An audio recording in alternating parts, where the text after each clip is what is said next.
Everything that I'm about to say comes with over 2 years of Enlisted experience and the intent to find solutions to the current clusterfuck that is tiers 3 through 5 in Enlisted matchmaking.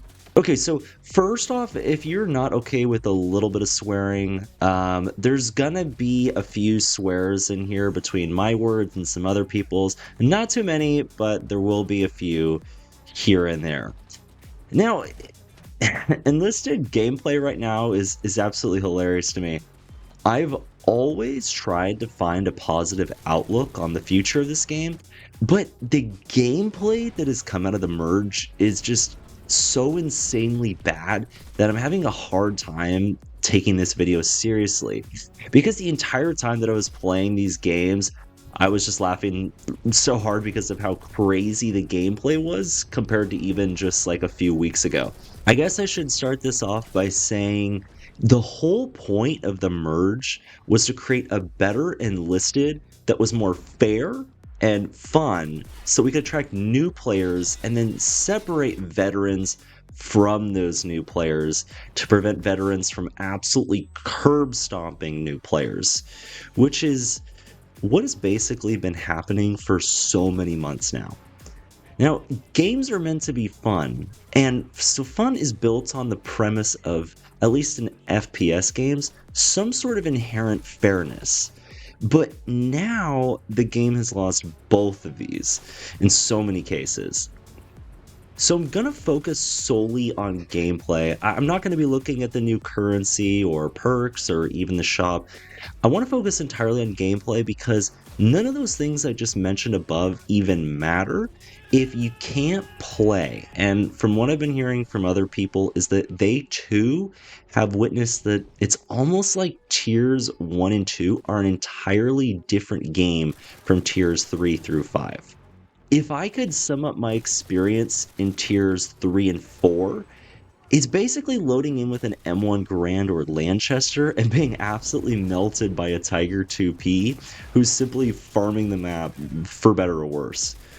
Or it's me with my M1A1 Thompson playing Hell Let Loose style, just trying to survive against a squad of STG 45s where the guy's just running around the map and playing Battlefield 5 or COD.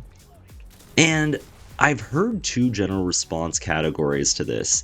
It's either A, which is Enlisted fucking sucks now. This is worse than before. Or the other side of the spectrum, which is people who are loving the meat grind, telling other players that aren't tier 5, you're going to have to grind to get on my level and be able to compete against me. Welcome to Enlisted. Which I actually have heard that in chat in just one of my last games, which honestly I really expected more from people out of Enlisted. I don't really know why I'm saying that, but I was really expecting more of the community because I have been seeing people who have said this in Enlisted in-game chat, that this is how it's always been, get better, which is totally not true. Because I've been playing the game for over 2 years, and it has not been as bad as it is now. I can say that with a fact because of how long I've been playing. And so, yeah, my response is absolutely not. That is the most toxic-ass response that I've ever heard. And if you want to drive away longtime players, and especially new players, to have it be even more dead than it was before the merge, well then don't worry, because that is exactly what is coming.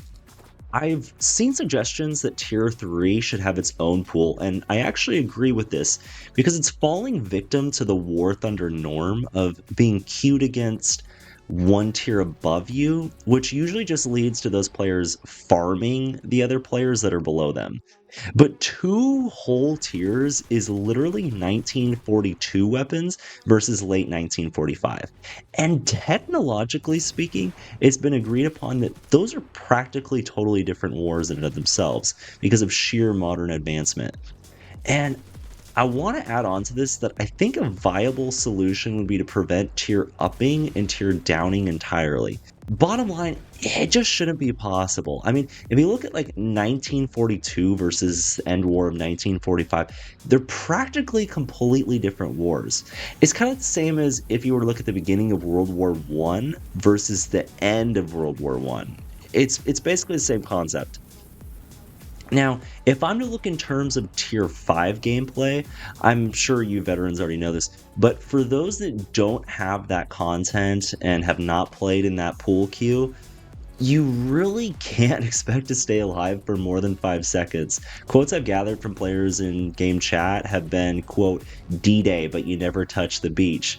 Quote, literally unplayable, and a bunch of miscellaneous comments along the lines of, what a dumpster fire, which that one just made me laugh because I really agreed with it, especially within the first few days of the merge. In matches, expect the defenders to mostly curb stomp you, and the race usually ends before the match even starts because it's about whoever can get a vehicle first so they can stay in it half the time and spam the hell out of the Tiger 2 or obliterate the Germans with a gray zoned 122 millimeter cannon. I mean, it's basically matches are just that. Besides, like I just said, it's like COD gameplay with everyone having maxed out assault rifles. So with this, I'm not actually sure how to fix this issue. It's just sheer madness. I mean, it's so chaotic that I find anyone in game having a hard time figuring out what's going on in the game in that moment between all of the instantaneous death.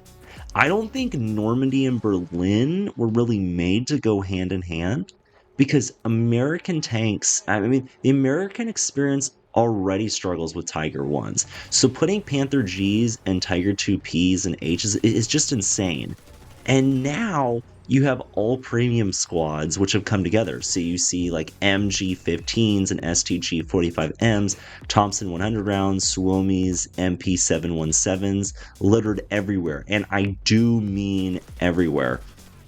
And I also want to make sure that I'm not giving any allied bias because I don't solely play the allies. But even if you are the Germans or the Russians in Tier 3, it's gonna be the same experience. You're going to get annihilated by people running around with M2 carbines, 1919 A6s, or even Thompson 30 cals. It's the same thing. No matter which side you're on, those Tier 5s and 4s are gonna obliterate you if you're in Tier 3. Even Tier 4 gear can get outclassed by Tier 5 weaponry. Now, to end this off, I hope that the developers hear this. I know as a game developer, it's really hard to listen to people like myself when an update's not received as you hoped it would be. I'm being so critical because there's a reason I've stuck with the game for so long and why when many boycotted or just absolutely shat on it, I did not leave. This game is a free-to-play game, so of course that goes in and of itself saying that we should be thankful of that, but I do want to make a note that also goes to say that there's so many thousands of games out there that are also free to play. And so the question is really whether or not new players and even existing players will be willing to stick with a game as difficult as it is right now, when there's so many other titles out there. I have always been supportive of the merge. I don't think this results nearly the 1-year wait we've had for this insane experience, but I do truly hope this is resolved as soon as possible so we can get some better gameplay and hopefully bring new players in without having them being driven away after reaching Tier 3 and having them being completely blown away by the higher levels. Thanks so much for watching. Please do leave your comments on the update down below in the comment section. I'm sure there's bound to be varying opinions and whatnot. But please do be respectful to others. After all, it's just a video game. Obviously, people do have valid opinions on what they think about it. I am curious to see what we all have to say, but best to you all. I'll see you in the next video, and have a nice day.